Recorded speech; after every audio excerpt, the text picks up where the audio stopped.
ফারহান, এই ফারহান, ওঠ বাবা। আর একটু ঘুমাই। না বাবা, ওঠ তাড়াতাড়ি। তুই না আজ অফিসে যাবি? কয়টা বাজে আম্মু? 8:45 বাজে। ওঠ বাবা। 8:45 বাজে শুনে ফারহান তাড়াতাড়ি উঠে পড়লো। তারপর তাড়াতাড়ি ফ্রেশ হয়ে নাস্তা করে অফিসের উদ্দেশ্যে রওনা দিল। অফিস যেতে যেতে পরিচয়টা দেওয়া যাক। আমি ফারহান আহমেদ। সবেমাত্র লেখাপড়া শেষ করে আব্বুর বন্ধুর অফিসে নতুন জয়েন করেছি। আমি বাবা মায়ের একমাত্র সন্তান। বাকিটা গল্পে পেয়ে যাবেন। আপনাদের সাথে কথা বলতে বলতে অফিসে চলে আসলো ফারহান। ঠিক সময় মতো অফিসে চলে এসেছে। তারপর ফারহান অফিসের ভেতর গেল। অফিসে যেতেই ম্যানেজার এসে ফারহানকে জায়গা দেখিয়ে দিল। ফারহান গিয়ে ওর জায়গাতে বসলো। একটু পরে পিয়ন এসে বলল, স্যার, আপনাকে বস ডাকছে। আচ্ছা, আপনি যান, আমি যাচ্ছি। ঠিক আছে স্যার। তারপর পিয়ন চলে গেল। একটু পরে ফারহান বসের রুমে গেল। গিয়ে বলল, স্যার আসবো? আসো বাবা ফারহান, বসো। স্যার আমাকে ডেকেছেন? আর তুমি আমাকে স্যার বলছো কেন বাবা? আমাকে তুমি আঙ্কেল বলবে। ঠিক আছে আঙ্কেল। তা কেমন লাগছে বাবা আমার এই অফিস? ভালো আঙ্কেল। তোমার কাজ বুঝতে কোনো সমস্যা হচ্ছে না তো বাবা? না আঙ্কেল, আমার কোনো সমস্যা হচ্ছে না। সমস্যা হলে কিন্তু আমাকে বলবে বাবা। ঠিক আছে আঙ্কেল। আর কিছু বলবেন? না, এখন এসো। ঠিক আছে আঙ্কেল। তারপর ফারহান চলে আসলো নিজের জায়গাতে। তারপর কাজ করতে লাগলো। সন্ধ্যায় কাজ শেষ করে বাসায় এসে ফ্রেশ হয়ে খাওয়া দাওয়া করলো। তারপর আব্বু আম্মুর সাথে অনেকক্ষণ গল্প করে চলে আসলো নিজের রুমে। রুমে এসে একটু ফেসবুক চালিয়ে ঘুমিয়ে গেল। সকালে প্রতিদিনের মতো আজকেও আম্মুর ডাকে ঘুম ভাঙলো। তারপর ফ্রেশ হয়ে নাস্তা করে চলে আসলো অফিসে। তারপর কাজ করতে লাগলো। কাজ শেষ করে বাসায় চলে আসলো। এভাবেই চলছিল দিন। এই কয়েকদিনের মধ্যে অফিসের সকলের সাথে ভালো একটা সম্পর্ক তৈরি হয়ে যায়। বিশেষ করে আঙ্কেলের সাথে ফারহানের অনেক ভালো একটা সম্পর্ক তৈরি হয়েছে। আঙ্কেল তাকে তার নিজের ছেলের মতো ভালোবাসে ও বিশ্বাস করে। অফিসে কাজ করতে করতে চলে গেল প্রায় 1 বছর। আজকে অফিস থেকে বাসায় আসতেই আব্বু ফারহানকে ডাক দিল। ফারহান আব্বুর কাছে গিয়ে বলল, আব্বু কিছু বলবা? বলো, কি বলবে? কি করে যে তোকে বলি বাবা। আরে আব্বু, এত কিছু ভেবো না তো, কি বলবে বলে ফেলো। আচ্ছা ফারহান, আমি আর তোর মা যদি একটা কথা রাখতে বলি, তুই কি রাখবি? তোমাদের কথা আমি আমার জীবন দিয়ে হলেও রাখবো। তুমি বলো আমাকে তোমার কি কথা রাখতে হবে? আমি আর তোমার আম্মু চাই তুমি তোমার জুয়েল আঙ্কেলের মেয়েকে বিয়ে করো। ফারহান কি বলবে কিছু বুঝতে পারছে না, তাই চুপ করে আছে। ফারহানকে চুপ করে থাকতে দেখে আব্বু বলল, কি হলো ফারহান, কিছু বলছো না কেন? তুমি কি এই বিয়ে করতে পারবে? আর না করতে পারলেও আমাকে বলো বাবা। জুয়েল আঙ্কেল কি আমার কাছে তার মেয়েকে বিয়ে দিবে? আমি তাদের অফিসের সামান্য কর্মচারী, আর তারা হলো কত ধনী লোক।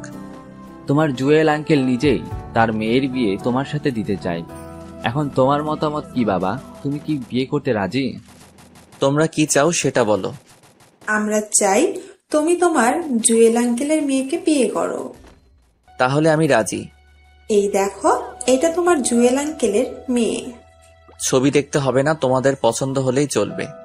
তারপর ফারহান সেখান থেকে নিজের রুমে চলে আসলো। তারপর ফ্রেশ হয়ে খাওয়া দাওয়া করে ছাদে গিয়ে বসে আছে আর ভাবছে, আর কিছুদিন পর থেকে আমার স্বাধীনভাবে চলা বন্ধ হয়ে যাবে। আমার জীবনে একজন নতুন মানুষ আসবে, না জানি সে কেমন হবে। সে কি আমার সাথে মানিয়ে নিয়ে চলতে পারবে? আমার বাবা মাকে কি সে নিজের বাবা মা ভেবে সেবা যত্ন করবে? এই চিন্তাগুলো মাথায় ঘুরপাক খাচ্ছে। কিছুক্ষণ পর ছাদ থেকে নিজের রুমে চলে আসে, এসে ঘুমিয়ে যায়। সকালে আম্মুর ডাকে ঘুম ভাঙলো। আম্মু তাড়াতাড়ি ফারহানকে ফ্রেশ হয়ে নিচে যেতে বলল। আব্বু নাকি ডাকছে। ফারহানও তাড়াতাড়ি ফ্রেশ হয়ে নিচে চলে আসলো। নিচে আসার পরে দেখলো আব্বু খাবার টেবিলে বসে আছে। ফারহান আব্বুর কাছে গিয়ে বলল, আব্বু তুমি নাকি আমাকে ডেকেছো? কেন আব্বু, কিছু বলবে? আমি আর তোমার আঙ্কেল মিলেই ঠিক করেছি, সামনে শুক্রবার তোমার আর তোমার আঙ্কেলের মেয়ে সোহানার বিয়ে দিব। এত তাড়াতাড়ি কেন আব্বু? তোমার আঙ্কেল নাকি পরের সপ্তাহে বিদেশে চলে যাবে, তাই বিয়েটা এত তাড়াতাড়ি দিতে বলল। আর তোমাকে এই কয়েকদিন অফিসে যেতে মানা করছে। আচ্ছা ঠিক আছে। তারপর ফারহান খাওয়া দাওয়া করে বন্ধুদের কাছে আসলো। এসে দেখে সবাই বসে আছে, তাই সবাইকে দাওয়াত দিয়ে বাসায় চলে আসলো। দেখতে দেখতে বিয়ের দিন চলে আসলো। কালকে ফারহানের বিয়ে, তাই ফারহান রাতে বন্ধুদের সাথে কথা বলে সোজা বাসায় এসে খাওয়া দাওয়া করে ঘুমিয়ে গেল। সকালে আম্মুর ডাকে ঘুম ভাঙলো। তারপর ফ্রেশ হয়ে নিচে এসে দেখে অনেক মেহমান এসেছে। তারপর সেও খাওয়া দাওয়া করে রুমে এসে বসে রইল। দুপুরে আব্বু রুমে আসলো এবং বিয়ের পাঞ্জাবি দিয়ে গেল এবং তাড়াতাড়ি রেডি হয়ে নিচে যেতে বললো। কিছুক্ষণ পর ফারহান রেডি হয়ে নিচে গেল। তারপর সবার সাথে আঙ্কেলদের বাসার দিকে রওনা দিল। প্রায় 40 মিনিট পর আঙ্কেলদের বাসায় পৌঁছে গেল। এখন ফারহান একা একা বসে আছে আর ওর সব হারামি বন্ধুগুলো চলে গেছে মেয়ে পটাতে। অনেকক্ষণ পরে কাজে এসে বিয়ে পড়িয়ে গেল। এখন ওদের বউ নিয়ে বাড়ি ফেরার পালা। সোহানাকে বিদায় দেওয়ার সময় আঙ্কেল অনেক কান্না করেছিল আর সোহানাও অনেক কান্না করেছে। তারপর সোহানাকে নিয়ে গাড়িতে এসে বসলো। বাসায় ফেরার পথে সোহানার আর ফারহানের মধ্যে কোনো কথা হয়নি। বাসায় এসে পড়েছে। বাসায় আসার পরে সোহানাকে ওর রুমে নিয়ে যাওয়া হলো আর ফারহান চলে গেল ছাদে বন্ধুদের কাছে। বন্ধুদের সাথে কথা বলতে বলতে প্রায় 12টা বেজে গেল। একটু পরে আব্বু কল দিল। কল ধরতেই, কোথায় তুমি? এই তো ছাদে। তাড়াতাড়ি নিজের রুমে যাও। তারপর ফারহান ওর রুমের দরজার সামনে চলে আসলো, কিন্তু ভেতরে যেতে অনেক ভয় করছে। অবশেষে সব ভয় কাটিয়ে নিজের রুমে প্রবেশ করলো। বাসঘরে ঢুকতে বউ বলল, দেখুন, আপনি আমার কাছে আসবেন না। আমি আপনাকে স্বামী হিসেবে মানতে পারবো না, আর আমি আপনাকে স্বামীর অধিকারও দিতে পারবো না। সোহানার মুখে এমন কথা শুনে ফারহান পুরাই অবাক হয়ে গেল। তারপর নিজেকে একটু স্বাভাবিক করে সোহানাকে বলল, আমাকে আপনি কিসের জন্য স্বামী হিসেবে মানতে পারবেন না, সেই কারণটা কি জানতে পারি? আসলে আমি নীল নামের একটা ছেলেকে অনেক ভালোবাসি। তাহলে আমাকে বিয়ে করলেন কেন? বাবার ভয়ে আমি আপনাকে বিয়ে করেছি। আমাকে বিয়ে না করে ছেলেটার সাথে পালিয়ে যাইতেন। আসলে তার বাবার ব্যবসার জন্য নীল এখন দেশের বাইরে আছে, তাই পালিয়ে যেতে পারিনি। আর বাবার কাছে শুনেছি আপনি অনেক ভালো, তাই ভাবলাম আপনাকে বোঝালে আপনি নিশ্চয়ই বুঝতে পারবেন, তাই আমি আপনাকে বিয়ে করতে রাজি হয়েছি। আপনি কি আপনার আর নীলের সম্পর্কের কথা আঙ্কেলকে বলছেন? না। না বলে কেন আমাকে বিয়ে করলেন? জানেন, আপনার আর আমার আব্বু সেই ছোটবেলার বন্ধু। এখন যদি তারা এইসব কথা জানতে পারে তাহলে কতটা কষ্ট পাবে বুঝতে পারছেন? কথা বলছেন না কেন? সোহানাকে কিছু না বলে কান্না করে দিল। আমি এত কিছু বুঝি না, আমি শুধু নীলকে চাই। আর যদি আমি নীলকে না পাই তাহলে এই ছুরি দিয়ে নিজেকে শেষ করে ফেলবো। আপনাকে কিছুই করতে হবে না। আপনি আপনার নীলের কাছে যেতে পারবেন, কিন্তু একটা শর্ত আছে। বলেন কি শর্ত? আমি নীলের জন্য সব শর্ত মানতে রাজি আছি। শর্তটা হলো আমাদের মাঝে যে কোনো সম্পর্ক নেই সেটা কাউকে বুঝতে দিতে পারবেন না। যতদিন এই বাড়িতে থাকবেন ততদিন আমার মা বাবাকে আপনার মা বাবা মনে করে সেবা যত্ন করতে হবে। আপনি কি আমার শর্ত মানতে পারবেন? পারবো। আচ্ছা নীল, কতদিন পরে দেশে আসবে? 7 মাস। ও, এখন ঘুমান তাহলে। আচ্ছা। তারপর ফারহান বিছনা থেকে একটা বালিশ আর একটা চাদর নিয়ে সোফায় গিয়ে শুয়ে পড়লো আর সোহানা খাটে গিয়ে শুয়ে পড়লো।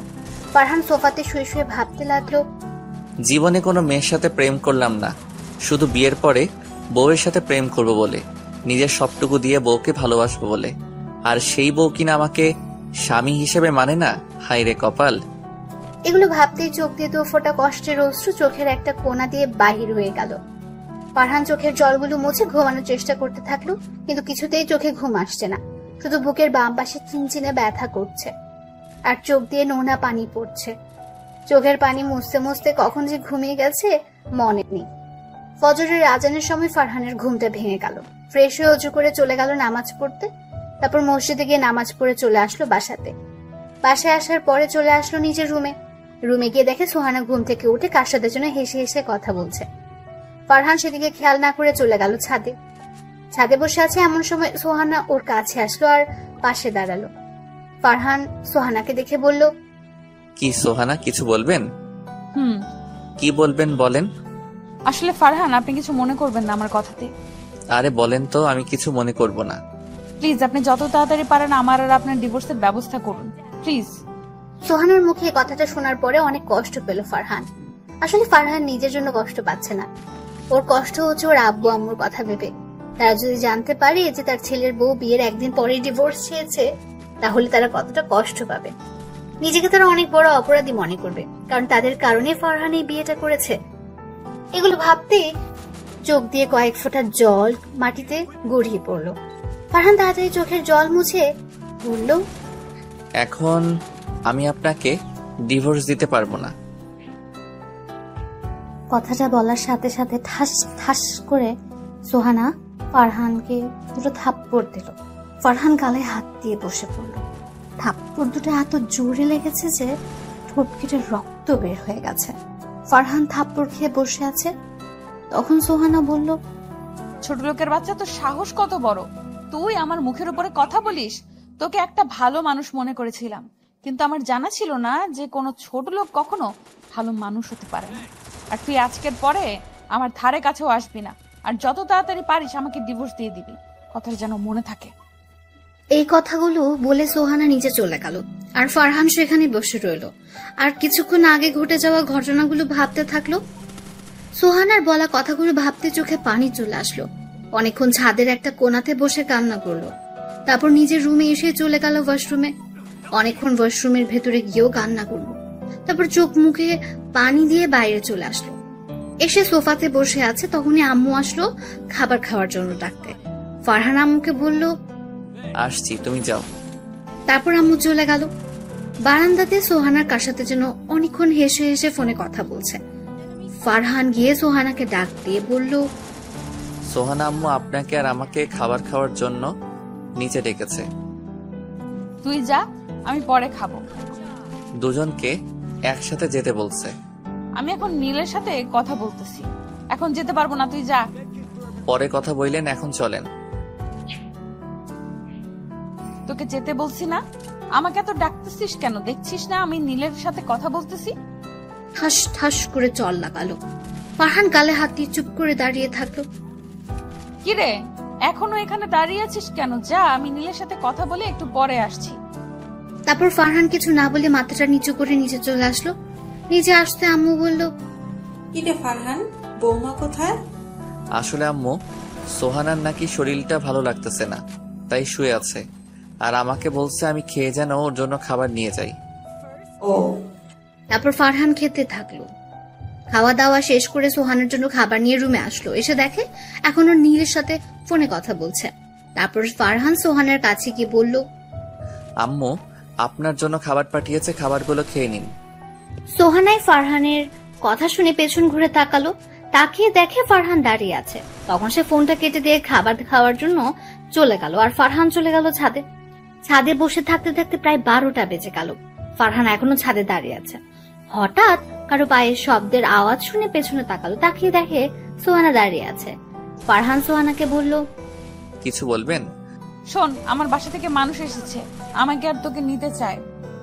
তোকে আম্মু নিচে ডাকছে। ও আচ্ছা, আপনি যান, আমি আসছি। তারপর সোহানা চলে গেল। একটু পরে ফারহানও নিচে চলে আসলো। নিচে আসতে আম্মু বলল, ফারহান, তাড়াতাড়ি তৈরি হয়ে নাও। কেন আম্মু, কোথায় যাব? সোহানাদের বাড়ি থেকে লোক এসেছে তোমাকে আর সোহানাকে নিতে। আমি না গেলে হয় না? এটা বিয়ের নিয়ম। বিয়ের পরের দিন বউয়ের সাথে বউয়ের বাপের বাড়ি যেতে হয়। তাই তুমি আর কোনো কথা না বলে তাড়াতাড়ি তৈরি হয়ে নিচে আসো। ফারহান আর কিছু বলল না। জানে এখন আম্মুকে বললেও লাভ হবে না, সে যেতেই হবে। তাই আর কথা না বাড়িয়ে চলে আসলো নিজের রুমে। এসে গোসল করে একটা নীল কালার পাঞ্জাবি পরলো। তারপর রেডি হয়ে নিচে আসলো। নিচে এসে বসে আছে, কিন্তু সোহানার আসার কোনো নাম গন্ধ নেই। প্রায় 1 ঘন্টা পর দেখলো সোহানা আসছে। সোহানাকে দেখতে পুরো একটা নীল পরীর মতো লাগছে। নীল শাড়ি, নীল চুড়ি, ঠোঁটে হালকা লিপস্টিক, চোখে গাঢ় কাজল, চুলের খোপাতে একটা লাল গোলাপ ফুল। এক কথা বলতে গেলে পুরাই একটা পরী। ফারহান সোহানার দিকে এক ধ্যানে তাকিয়ে আছে। হঠাৎ সোহানার বলা কথাগুলো মনে পড়তে চোখ নামিয়ে নিল, আর মনটাও খারাপ হয়ে গেল। তারপর সোহানার বাড়ির লোকের সাথে সোহানাদের বাড়িতে আসলো। বাড়িতে আসার পরে সোহানায় ফারহানকে রেখে বাড়ির ভেতরে চলে গেল। আর তার বাড়ির সকলে ফারহানকে বরণ করে সব নিয়ম কানুন শেষ করে বাড়ির ভেতরে নিয়ে গেল। তারপর সোহানার কিছু কাজিন ফারহানকে একটা রুমে নিয়ে গেল এবং সেখানে রেখে সবাই চলে গেল। রুমটা দেখে বুঝতে পারলো এটা সোহানার রুম। ফারহান চুপ করে সোফায় বসে আছে। এমন সময় আঙ্কেল আসলো রুমে। আসসালামু আলাইকুম আঙ্কেল। ওয়ালাইকুম আসসালাম। কেমন আছেন আঙ্কেল? ভালো বাবা, তুমি কেমন আছো? ভালো। তোমার আব্বু আম্মু কেমন আছে বাবা? তারা ভালো আছে। যে জন্য এসেছি, তুমি আর সোহানা তাড়াতাড়ি নিচে খেতে এসো বাবা। আচ্ছা আঙ্কেল, আমি সোহানাকে নিয়ে আসছি, আপনি যান। তারপর আঙ্কেল নিচে চলে গেল। একটু পরে সোহানায় বারান্দা থেকে আসলো। ফারহান বলল, আঙ্কেল, খাবার খাওয়ার জন্য নিচে ডেকেছেন? চল। তারপর নিচে চলে আসলো খাবার খাওয়ার জন্য। অনেক রকমের খাবার দিয়ে টেবিলটা সাজিয়েছে, আর অনেক দামি দামি খাবার রান্না করেছে, যা ফারহান জীবনের চোখেও দেখেনি। সবাই অনেক জোরাজুরি করে অনেক খাবার খাওয়ালো। খাবার টেবিলে সোহানার সাথে কোনো কথা হলো না। তারপর ফারহানও খেয়ে রুমে চলে আসলো। একটু পরে সোহানায় আসলো। এসেই শুরু হয়ে গেল নীলের সাথে কথা বলা। অনেকক্ষণ কথা বলে সোহানা ফারহানের কাছে আসলো। সোহানা কাছে এসে বলল, ওই শোন, জি বলেন। কালকে বিকেলে তোদের বাসায় যাওয়ার সময় একটা জায়গায় যাব। কোথায় যাবেন? উকিলের কাছে। উকিলের কাছে যাবেন কেন? তোর আর আমার ডিভোর্সের জন্য। ফারহান আর কিছু বলল না, শুধু মাথাটা ঝুলিয়ে হ্যাঁ বলে দিল। তারপর সোহানা আবার চলে গেল নীলের সাথে কথা বলতে, আর ফারহান চলে আসলো ছাদে। ছাদে এসে দেখে আকাশে আজকে চাঁদ উঠেছে। ফারহান ছাদের একটা কোণাতে গিয়ে আকাশের দিকে তাকিয়ে রইল। আজকে আকাশে অনেক তারা উঠেছে, আর হাজার তারার মাঝে একটা চাঁদ পুরো আকাশটাকে আলো দিয়ে আলোকিত করে রেখেছে। ফারহান আকাশের দিকে তাকিয়ে সোহানার বলা কথাগুলো ভাবতে লাগলো। ভাবছে, আমি কি এতই খারাপ যে আমাকে স্বামী হিসেবে মানা যায় না? জীবনে কখনো কারোর সাথে প্রেম করলাম না, শুধু বিয়ের পরে নিজের বউকে সবটা দিয়ে ভালোবাসবো বলে। আর সেই বউ আজকে আমাকে স্বামী হিসেবে মানতে পারে না। আমার কথা না হয় বাদ দিলাম, যদি আমার আব্বু আম্মু জানতে পারে যে তাদের পছন্দ করা মেয়ে তার ছেলেকে স্বামী হিসেবে মানে না, তখন তো তারা অনেক কষ্ট পাবে। আমার থেকেও বেশি কষ্ট পাবে তারা। আমি ছেলে হয়ে কিভাবে বাবা মাকে কষ্ট দিব? না, যে করে হোক সোহানার মনে আমার প্রতি ভালোবাসা জন্মাতেই হবে। আমাকে তার মন জয় করতেই হবে। শত অপমানের পরেও তার সাথে থাকতে হবে। আকাশের দিকে তাকিয়ে আছে আর এগুলো মনে মনে ভাবছে। হঠাৎ পেছনে কারো পায়ের শব্দ পেল, তাই তাড়াতাড়ি চোখের পানি মুছে ফেললো। তারপর পেছনে তাকিয়ে দেখে সোহানা আসছে। এসে বলল, কিরে, এত রাতে তুই এখানে কি করিস? এই তো রাতের আকাশটা দেখতেছিলাম। চল নিচে চল। ফারহান আর কিছু না বলে নিজের রুমে এসে পড়লো। তারপর বলল, আপনার রুমে তো কোনো চাদর নেই, আমি কিভাবে ঘুমাবো? আজকে চাদর ছাড়াই ঘুমা। এই শীতের মধ্যে কিভাবে চাদর ছাড়া ঘুমাবো? কিচ্ছু করার নেই, চাদর ছাড়াই আজকে থেকে ঘুমাতে হবে। ফারহান আর কিছু না বলে সোফাতে গিয়ে শুয়ে পড়লো। সোহানাও খাটে গিয়ে শুয়ে পড়লো। একটু পরে সোহানা ঘুমিয়ে গেল, আর ফারহান সোহানার ঘুমন্ত মুখটার দিকে তাকিয়ে রইল। সোহানা এমনিতে অনেক সুন্দর। জানলা খোলা থাকার কারণে চাঁদের আলো সোজা এসে সোহানার মুখে পড়ছে, আর সোহানার সৌন্দর্যটা দ্বিগুণ করে দিচ্ছে। ঘুমন্ত অবস্থায় সোহানাকে পুরো একটা শিশুর মতো মনে হচ্ছে। এই প্রথম কারো উপর ক্রাশ খেলো ফারহান, আর এই প্রথম কারো প্রেমে পড়লো। সোহানার দিকে তাকিয়ে থাকতে থাকতে কখন যে ঘুমের রাজ্যে হারিয়ে গেছে তার মনেই নেই। ফজরের সময় আজানের মধুর সুরে ঘুম ভাঙলো তার। ঘুম থেকে উঠে দেখে সোহানা একটা পিচ্চি বাবুর মতো ঘুমিয়ে আছে। ফারহান কিছুক্ষণ সময় সোহানার দিকে তাকিয়ে থেকে উজু করে চলে আসলো মসজিদে নামাজ পড়তে। তারপর নামাজটা পড়ে একটু বাইরে হাঁটাহাঁটি করে চলে আসলো সোহানাদের বাড়িতে। তারপর চলে আসলো সোহানার রুমে। রুমে এসে দেখে সোহানা এখনো ঘুমিয়ে আছে। ফারহান আর তাকে ডাক না দিয়ে চলে আসলো ছাদে। অনেকক্ষণ ছাদে থাকার পর চলে আসলো আবার রুমে। রুমে আসতেই মনটা খারাপ হয়ে গেল।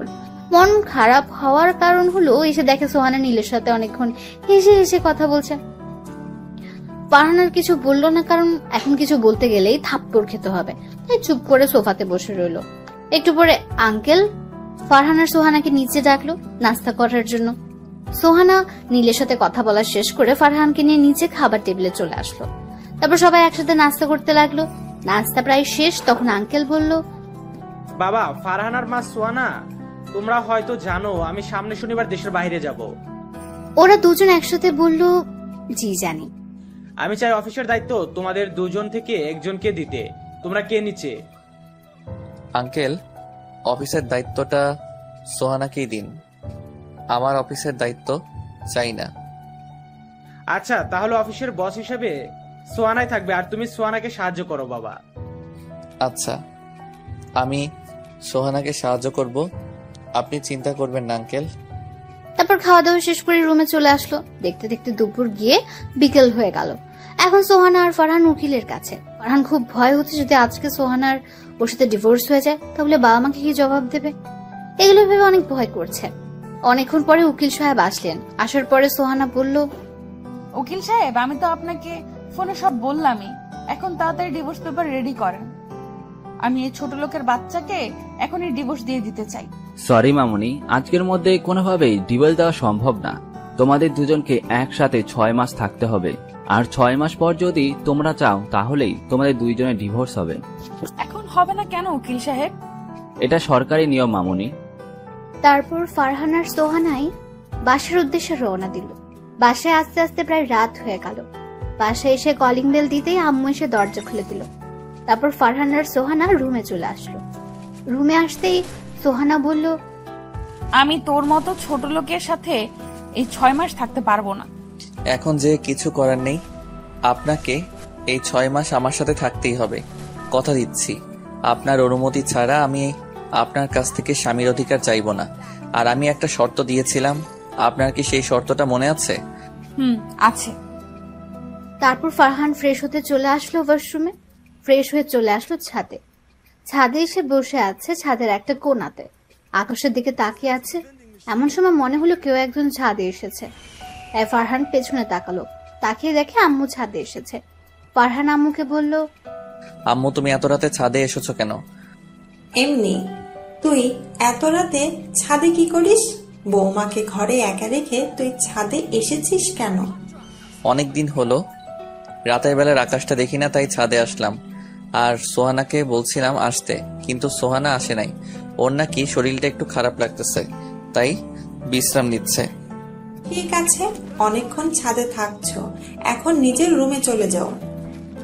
তারপর ফারহান আর কিছু না বলে চলে আসলো রুমে। রুমে এসে প্রতিদিনের মতো আজকেও দেখছে সোহানা নীলের সাথে কথা বলছে। ফারহান কিছু না বলে সোফায় গিয়ে শুয়ে পড়লো। প্রায় 1 ঘন্টা 30 মিনিট পর সোহানা বারান্দা থেকে রুমে এসে খাটে শুয়ে পড়লো এবং কিছুক্ষণ পরে ঘুমিয়ে গেল।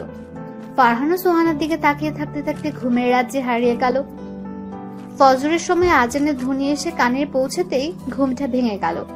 ফারহান তাড়াতাড়ি উঠে ফ্রেশ হয়ে নামাজ পড়তে চলে গেল। নামাজ পড়ে একটু হাঁটাহাঁটি করে চলে আসলো বাসায়। বাসায় এসে দেখে আম্মু নামাজ পড়ে রান্না ঘরে যাচ্ছে।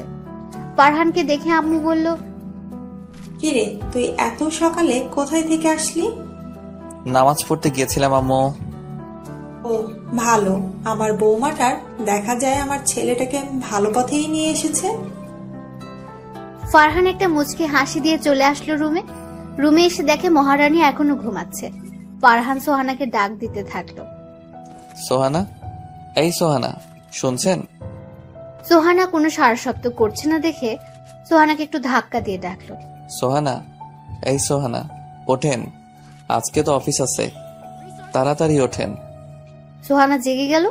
ফারহান তার শরীর স্পর্শ করেছে বলে ঠাস ঠাস করে সোহানা ওকে 4টা থাপ্পড় দিল আর বলল, ছোট লোকের বাচ্চা, তুই আমাকে টাচ করলি কেন? এই, তুই আমাকে কথা দিয়েছিস, আসলে তোর মতো ছোট লোককে আমি কেন যে বিয়ে করতে গেলাম? তোরা বড়লোক মানুষ দেখলে সুযোগ নেওয়ার চেষ্টা করিস। আরো অনেক কিছু বলল। তারপর ফ্রেশ হতে চলে গেল। আর ফারহান সেখানে গালে হাত দিয়ে দাঁড়িয়ে রইল। তার ঠোঁট কেটে গিয়ে রক্ত পড়ছে আর চোখ দিয়ে 2 ফোঁটা নোনা জল গড়িয়ে নিচে পড়ে গেল। ফারহান তৈরি হয়ে না খেয়ে অফিসে চলে আসলো। না খাওয়ার কারণ হলো, যদি খাবার খেতে টেবিলে যেত তখন আম্মু আর আব্বু ঠোঁটে যে কেটে গেছে তা দেখে ফেলতো, আর আম্মু বুঝে যেত সোহানায় থাপ্পড় দিয়েছে। তাই না খেয়ে অফিসে চলে আসলো। অফিসে এসে নিজের জায়গাতে বসে কাজ করছে। এমন সময় আঙ্কেল আর সোহানা অফিসে প্রবেশ করলো। একটু পরে সবাইকে একটা রুমে ডাকা হলো। পরে সবাই সেই রুমে গেল। তারপর আঙ্কেল বলল, আজকের পর থেকে আমি আর অফিসে আসবো না। আমার জায়গাতে আমার মেয়ে বসবে এবং এই অফিসে দেখাশোনা করবে। আশা করি আপনারা সকলেই আমার মেয়েকে সকল কাজে সাহায্য করবেন। তারপর আঙ্কেল চলে গেলেন বাসায় আর সবাই সবার জায়গাতে চলে গেল। ফারহানও ওর জায়গাতে এসে কাজ করতে থাকলো। এমন সময় পিয়ন এসে বলল, স্যার, আপনাকে একটু ম্যাডাম ডেকেছে। তারপর ফারহান বসের রুমের সামনে গিয়ে বলল, ম্যাম, আসবো? আসেন। ম্যাম, আমাকে আপনি ডেকেছেন? এখানে এই ফাইলগুলো আছে, আজকের মধ্যে কমপ্লিট করে জমা দিবেন। অনেকগুলো ফাইল ওর দিকে এগিয়ে দিয়ে। ম্যাডাম, আজকের মধ্যে এতগুলো ফাইল কমপ্লিট করা তো সম্ভব না। সম্ভব না কেন? আজকের মধ্যে বলেছি তো, আজকের মধ্যে এই ফাইলগুলো কমপ্লিট করে দিবেন। যতক্ষণ ফাইল কমপ্লিট না হয় ততক্ষণ আপনার ছুটি নাই। ফারহান আর কিছু বলল না। ফাইলগুলো নিয়ে চলে আসলো নিজের জায়গায়। তারপর কাজ করতে থাকলো। কাজ করতে করতে দুপুর হয়ে গেল। সবাই দুপুরের খাবার খাওয়ার জন্য গেল, কিন্তু ফারহান গেল না, কাজ করতে থাকলো। কাজ শেষ করতে করতে রাত 9টা বেজে গেল।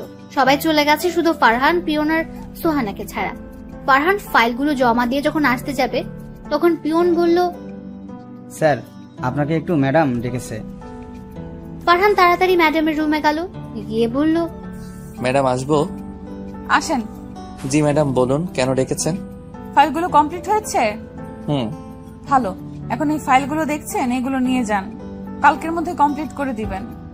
ফারহান কিছু বলল না, ফাইলগুলো নিয়ে অফিস থেকে চলে আসলো। এসে রিক্সার জন্য দাঁড়িয়ে রইল। কিছুক্ষণ পরে দেখলো সোহানার গাড়ি নিয়ে বের হচ্ছে।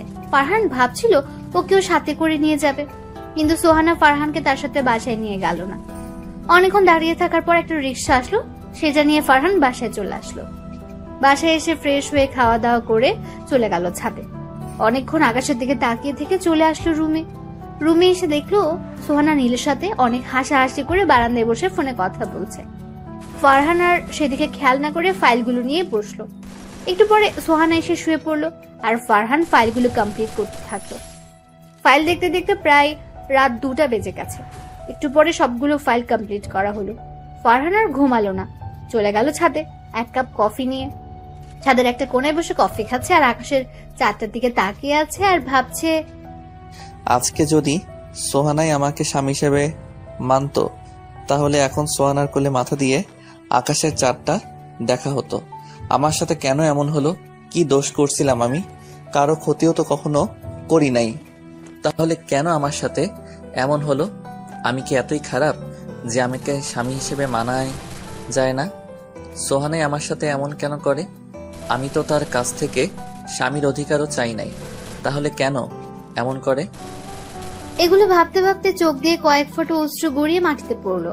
আর অনেক কিছু ভাবতে ভাবতে কখন যে ছাদে ঘুমিয়ে গিয়েছে মনে নেই। সকালবেলা আশেপাশে পাখির আওয়াজে ঘুমটা ভেঙে গেল। চারপাশে তাকিয়ে দেখে ছাদের একটা কোণায় ঘুমিয়েছিল। তারপর নিচে চলে আসলো, এসে ফ্রেশ হয়ে নাস্তা করে অফিসের জন্য রেডি হলো। তারপর ফাইলগুলো নিয়ে চলে আসলো অফিসে।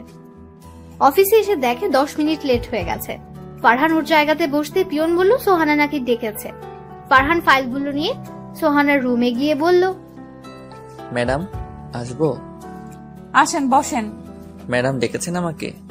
অফিসে লেট করে আসলেন কেন? আসলে ম্যাডাম, কালকে রাতে ফাইলগুলো দেখতে দেখতে অনেক রাত হয়ে যায়, তাই আসলে আসতে একটু লেট হলো। ফাইলগুলো দেখি। ফারহান ফাইলগুলো সোহানার কাছে দিল। সোহানা ফাইলগুলো দেখার পর ওর মুখের মধ্যে ছুঁড়ে মারলো আর বলল, কি দেখেছেন ফাইলের মধ্যে? এত ভুল কেন? ম্যাডাম, আপনার মনে হয় দেখতে একটু ভুল হয়েছে, একটু ভালো করে দেখুন। তো সাহস কি করে হয় অফিসের সামান্য একটা কর্মচারী হয়ে আমার মুখের উপরে কথা বলিস? সরি ম্যাডাম, আর হবে না। তারপর ফাইলগুলো নিয়ে সেখান থেকে নিজের জায়গাতে চলে আসলো। এসে মাথাটা টেবিলের নিচে দিয়ে অনেকক্ষণ কান্না করলো। তারপর আবার ফাইলগুলো দেখতে লাগলো। ফাইলগুলো দেখার সময় দেখলো সামান্য কিছু ভুল আছে, যা না ধরলেও চলে। আর এই সামান্য ভুলের জন্য সোহানা এমন ভাবে মারলো, ভাবতেই চোখ দিয়ে পানি চলে আসলো। তারপর চোখের পানি মুছে পিয়নকে দিয়ে ফাইলগুলো সোহানার রুমে পাঠিয়ে দিল। তারপর কাজ করতে থাকলো। শরীরটা ভালো লাগছে না বলে দুপুরে সোহানার রুমে গেল, গিয়ে বলল, ম্যাডাম আসতে পারি? জি আসুন। ফারহান ভেতরে যাওয়ার পর বলল, কিছু বলবেন? ম্যাডাম, আমার শরীরটা অনেক খারাপ লাগতেছে, আমাকে কি আজকের জন্য ছুটি দেওয়া যাবে? সকালবেলা এমনিতেই আসছেন লেট করে, এখন আবার ছুটি চাচ্ছেন? অফিস থেকে কি পেয়েছেন? কোনো ছুটি নেই, যান গিয়ে কাজ করুন। ফারহান আর কিছু বলল না, চলে আসলো নিজের জায়গাতে। এসে ভাল লাগছে না বলে মাথা নিচু করে বসে আছে। এমন সময় কে যেন বললো অফিসে আসছেন কি ঘুমানোর জন্য? এমন কথা শুনে মাথাটা উঠিয়ে সামনে তাকিয়ে দেখে সোহানা দাঁড়িয়ে আছে। ফারহান সোহানাকে দেখে মাথাটা নিচু করে দাঁড়িয়ে গেল। আর সোহানা বলল, আপনাকে কি অফিস থেকে বেতন দেওয়া হয় অফিসে এসে ঘুমানোর জন্য নাকি কাজ করার জন্য? সরি ম্যাডাম, আর হবে না। আর যদি এমন হয় তাহলে আমি আপনাকে চাকরি থেকে বাহির করে দিতে বাধ্য হব। সোহানার কথাটা শুনে অনেক খারাপ লাগলো। আর সোহানা তো জানে যে তার শরীর খারাপ, তারপরে এমন করছে কেন? অনেক চেষ্টা করলো কাজে মন দেওয়ার, কিন্তু কাজে মন দিতে পারলো না। দেখতে দেখতে অফিস ছুটি হয়ে গেল। ফারহান চলে আসলো বাড়িতে। বাড়িতে এসে সোজা নিজের রুমে চলে গেল, গিয়ে শুয়ে পড়লো আর একটু পরে ঘুমিয়ে গেল। হঠাৎ ঘুম ভেঙে গেল আর শরীরে অনেক জ্বর অনুভব করলো, মাথাও অনেক ব্যথা অনুভব করলো। অনেক কষ্টে একটা পাতলা চাদর নিয়ে সোফায় গিয়ে শুয়ে পড়লো। অনেক শীত লাগছে, এই পাতলা চাদরটা শরীরকে গরম করতে পারছে না। কি করবে কিছুই বুঝতে পারছে না। অনেক জ্বর চলে এসেছে শরীরে, এত জ্বর এসেছে যে উঠে দাঁড়ানোর শক্তিটাও পাচ্ছে না। অনেক কষ্টে সোহানার দিকে মাথাটা ঘুরে দেখলো সোহানা নীলের সাথে কথা বলা নিয়ে ব্যস্ত। ফারহান যে এখানে জ্বরে মরে যাচ্ছে সেই দিকে তার কোনো খেয়ালই নেই। আর খেয়াল থাকবেই বা কি করে? আমি ওর কে যে আমার দিকে খেয়াল রাখবে? আমি মরে গেলেই তো সোহানার পথের কাঁটাটা সরে যাবে, মরে গেলেই তো নীলের সাথে গিয়ে বিয়ে করে ফেলতে পারবে। সোহানার দিকে তাকিয়ে এগুলো ভাবতে থাকলো আর জ্বর বাড়তেই থাকলো।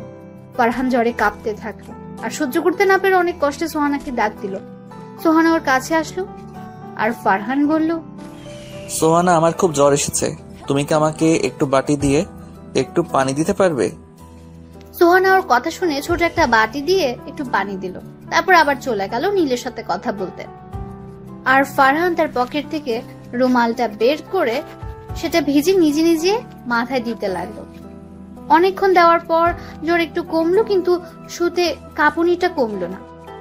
ফারহান শীতে কাঁপছে আর সোহানা নীলের সাথে কথা বলছে, এটা দেখে অনেক কষ্ট হলো তার। যদি আজ সোহানাই আমাকে স্বামী হিসেবে মানতো তাহলে হয়তো শীতের মধ্যে এত কষ্ট আমাকে করতে হতো না। যদি সে আমার স্ত্রী হতো তাহলে এখন আমার সেবা করত, পর পুরুষের সাথে ফোনে কথা বলতো না। আজ গরিব বলে সোহানাই আমাকে স্বামী হিসেবে মানতে পারছে না। যদি বড়লোক হতাম তাহলে কি সোহানাই আমাকে স্বামী হিসেবে না মেনে পারতো? কখনোই পারতো না। আজকে গরিব বলে সোহানার কাছে আমার কোনো দাম নেই। যদি বড়লোক হতাম তাহলে সেই আমাকে দাম দিত, আমার কথাগুলো অক্ষরে অক্ষরে পালন করত। কিন্তু আমি তো আর বড়লোক না, তাই সোহানাও আমাকে স্বামী হিসেবে মানতে পারে না, আমার কথাগুলো পালন করে না। আচ্ছা, আমি কি ইচ্ছা করে গরিব হয়ে জন্মেছি? আচ্ছা, গরিব বলে কি আমরা মানুষ না? সোহানার শরীরে যেই রক্ত বইছে সেই রক্ত তো আমার শরীরেও বইছে। তাহলে সোহানা এত অহংকারী কেন? কেন গরিবদের মানুষ মনে করে না? কেন আমার মতো গরিবের মন নিয়ে খেলা করে? আচ্ছা, মন কি শুধু বড় লোকদেরই আছে? গরিবের কি মন নাই? গরিবদের কি একটু ভালোবাসা যায় না? গরিবের সাথে কি একটু ভালো ব্যবহার করা যায় না? এগুলো ভাবতে ভাবতে ঘুমের রাজ্যে হারিয়ে গেল। সকালে ঘুম ভাঙলে দেখে শরীর আগের মতো জ্বর নেই, আগের থেকে জ্বর অনেকটা কমেছে। কমলেও একটু জ্বর শরীরে আছে, তাই ভাবলো সোহানার কাছ থেকে আজকের জন্য ছুটি নিবে। যেই ভাবনা সেই কাজ। সোহানা বারান্দায় দাঁড়িয়ে দাঁড়িয়ে কি যেন করছিল। ফারহান সোহানার কাছে গেল আর বলল, আপনার সাথে আমার কিছু কথা ছিল। বল। আসলে আজকে আমার শরীরটা খারাপ, তাই আপনার কাছ থেকে আজকের জন্য ছুটি চাচ্ছিলাম। সোহানা কিছু সময় যেন কি ভাবলো, তারপর বলল, আজকে কোনো ছুটি হবে না, আজকে অফিসে অনেক কাজ, তো অফিসে যেতেই হবে। আমি কালকে সব কাজ করে দিবনে, আজকের জন্য আমাকে ছুটি দিন প্লিজ। আমি যা বলি তাই থাকে, কথা কখনো নড়চড় হয় না, বুঝছেন? ফারহান মাথাটা নিচু করে রুমের ভেতরে চলে আসলো। এসে ফ্রেশ হয় অফিসে যাওয়ার জন্য রেডি হয়ে চলে গেল নাস্তা করতে। নাস্তা করে চলে আসলো অফিসে। অফিসে এসে যেই নিজের ক্যাবিনে বসবে তখন মনি হলো তার একজন কলিগের নাম। মনি আসলো তার কাছে, এসে বলল, ফারহান, তোমাকে আজকে এমন দেখাচ্ছে কেন? কই, কেমন দেখাচ্ছে?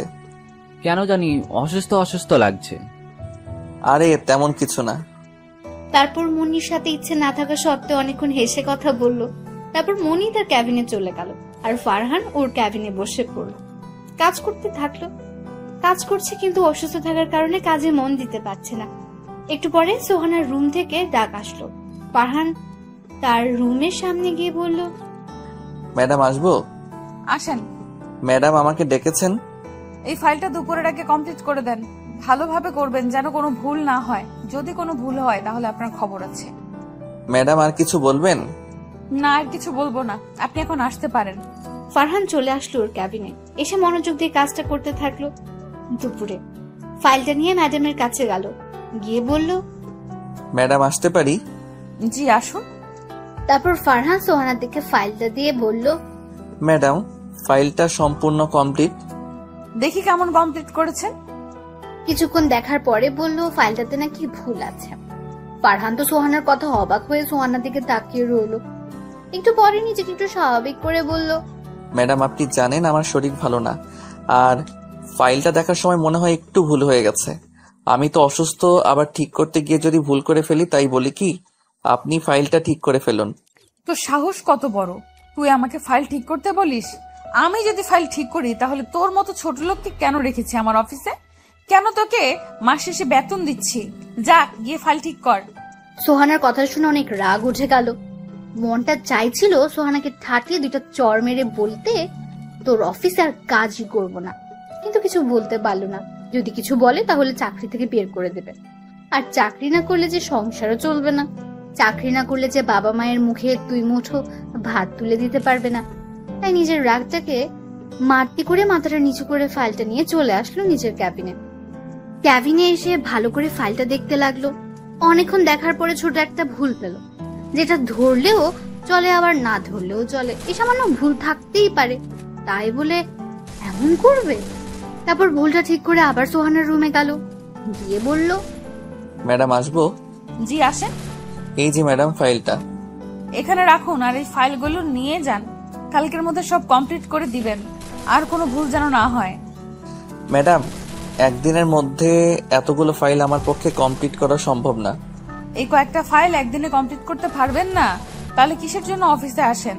আবার আব্বু বলতো আপনি নাকি অফিসের সবচেয়ে কাজে ভালো কর্মচারী।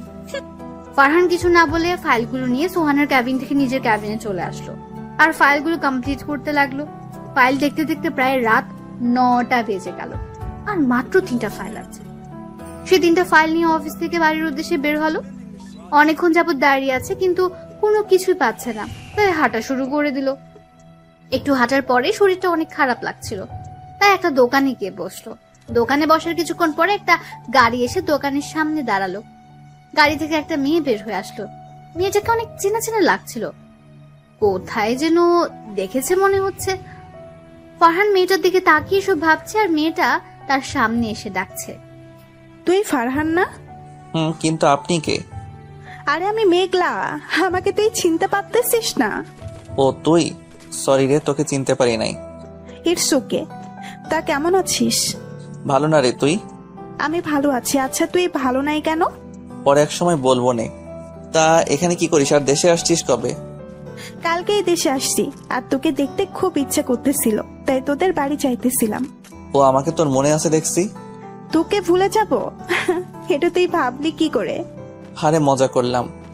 তা তোর হাতে এগুলো কিসের ফাইল? আর বলিস না, এমন একটা অফিসে চাকরি করি যেখানে আমাকে চাকরের মতো খাটায়। দেখ এখনো 3টা ফাইল দিয়ে দিচ্ছে কমপ্লিট করতে, আবার যদি ফাইলের মধ্যে একটু ভুল হয় তাহলে অনেক অপমান সহ্য করতে হয়। তাহলে চাকরিটা ছেড়ে দিচ্ছিস না কেন? চাকরি ছেড়ে দিলে আমি আমার বাবা মায়ের মুখে 2 মুঠো ভাত তুলে দিতে পারবো না রে, তাই এখনো চাকরিটা করতেছি। কিন্তু এখন অনেক খারাপ লাগে রে। তুই কালকেই এই চাকরি ছেড়ে দিবি? চাকরি ছেড়ে দিলে আমার বাবা ও মাই যে না খেয়ে মরে যাবে রে। কে বলছে না খেয়ে মরে যাবে? আমি তোকে নতুন চাকরি দিব আমার অফিসে, তাও আবার ম্যানেজার পদে। করুণা করছিস, আমার উপর দয়া দেখাচ্ছিস? কি বলছিস এসব ফারহান? শোন, তুই আমার বেস্ট ফ্রেন্ড। তোর বিপদের সময় যদি আমি তোকে সাহায্য না করি তাহলে কে করবে? আর তুই এটাকে করুণা বা দয়া কেন ভাবতেছিস? আমি তোকে আমার অফিসে ম্যানেজার পদটা উপহার হিসেবে দিলাম। চুপ। এখন চল, তোদের বাড়িতে যাব। আঙ্কেল আন্টিকে কতদিন ধরে দেখি না। চল চল তাহলে এই গরিবের বাড়িতে। তারপর রাত প্রায় 9:30টায় মেঘলাকে নিয়ে বাড়িতে আসলো। ফারহান চলে গেল ওর রুমে। রুমে এসে দেখলো সোহানা ফোনে কথা বলা নিয়ে ব্যস্ত। ফারহান কিছু না বলে ফ্রেশ হয়ে নিচে চলে আসলো খাবার খাওয়ার জন্য। এসে দেখে মেঘলাকে আম্মু নিজের হাতে খাওয়া দিচ্ছে, আর মেঘলাও বাচ্চাদের মতো খাচ্ছে। তারপর ফারহান খাওয়া দাওয়া করে চলে আসলো ছাদে। ছাদে এসে একটা কোনায় গিয়ে বসে আছে, তখনই কেউ আসলো বলে মনে হলো। তাকিয়ে দেখলো মেঘলা এসেছে ছাদে।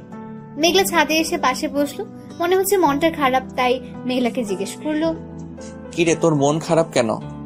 জানিস ফারহান, আজকে না তোর মাকে দেখে আমার মায়ের কথা অনেক মনে পড়ছে। তাহলে আন্টিকে কল দে।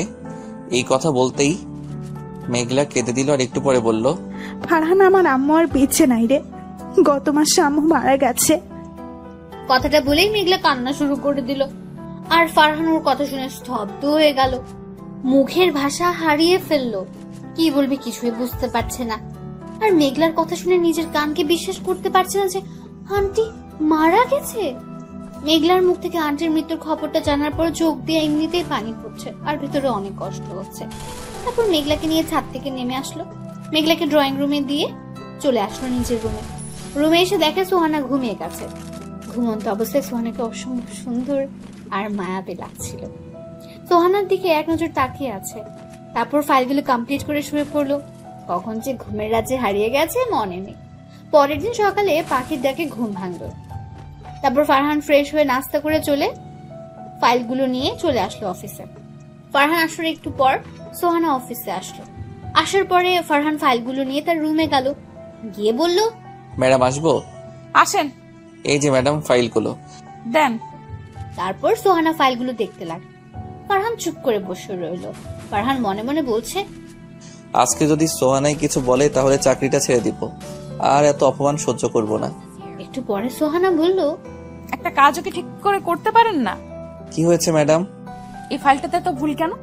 কাজ করার সময় মন কোথায় থাকে আল্লাহ জানে। কেন আব্বু আপনার মতো একটা ছোট লোকে চাকরি দিয়েছে? অনেক বলেছেন ম্যাডাম, আর না দেখি ফাইলটা। সোহানা ফারহানের দিকে ফাইলটা এগিয়ে দিল। ফারহান ফাইলটা দেখে বলল, এই সামান্য ভুলের জন্য আপনি আমাকে এত কিছু বললেন, এত অপমান করলেন। আপনি চান আমি যেন আপনার অফিসে চাকরি না করি, তাই তো? তার জন্যই তো এত অপমান করেন, তাই না? এইটা আমাকে বললেই পারতেন, আমি চাকরিটা ছেড়ে দিতাম। শুধু শুধু কেন আমাকে এত অপমান করলেন? কেন আমার বাবা মাকে এত গালি দিলেন? আমি আপনার অফিসের কর্মচারী, চাকর না। এই কথাগুলো বলে সেখান থেকে চলে আসলো। আর এতক্ষণ সোহানা ফারহানের কথাগুলো এক ধ্যান দিয়ে শুনছিল, কিছুই বলছিল না। সোহানা হয়তো অনেক অবাক হয়েছে ওর মুখে এমন কথাগুলো শুনে। ফারহান সোহানার রুম থেকে বের হয়ে সোজা নিজের টেবিলে এসে পড়লো। এসে একটা রিজাইন লেটার লেখে আবার সোহানার রুমে গেল। ফারহান এবার কোনো অনুমতি না নিয়ে সোজা ওর রুমে ঢুকে গেল। তারপর সোহানার সামনে রিজাইন লেটারটি দিয়ে বলল, ম্যাডাম, আজ থেকে আপনার অফিসের চাকরিটা আমি ছেড়ে দিলাম। এই লেটারে সাইন করে দিয়েন। তারপর সেখান থেকে সোজা বাসায় চলে আসলো। বাসায় এসে কলিং বেল দিতে মেঘলা এসে দরজা খুলে দিল। ফারহান সোজা ওর রুমে চলে গেল। গিয়ে ফ্রেশ হয়ে চলে আসলো ছাদে। ছাদে দাঁড়িয়ে আছে এমন সময় মেঘলা এসে পাশে দাঁড়ালো আর বলল, কি রে, তোর কি হয়েছে? সোহানার কি আজকেও তোকে অপমান করছে?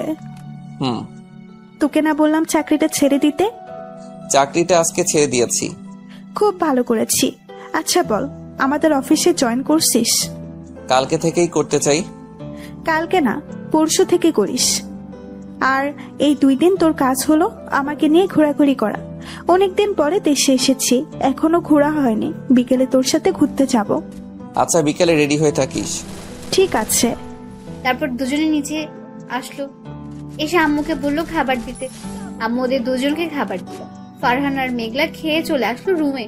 এসে দুজনই গল্প করতে থাকলো। মেঘলা এক সময় বলল, শুনলাম তুই নাকি বিয়ে করেছিস। তো তোর বউ দেখতে কেমন?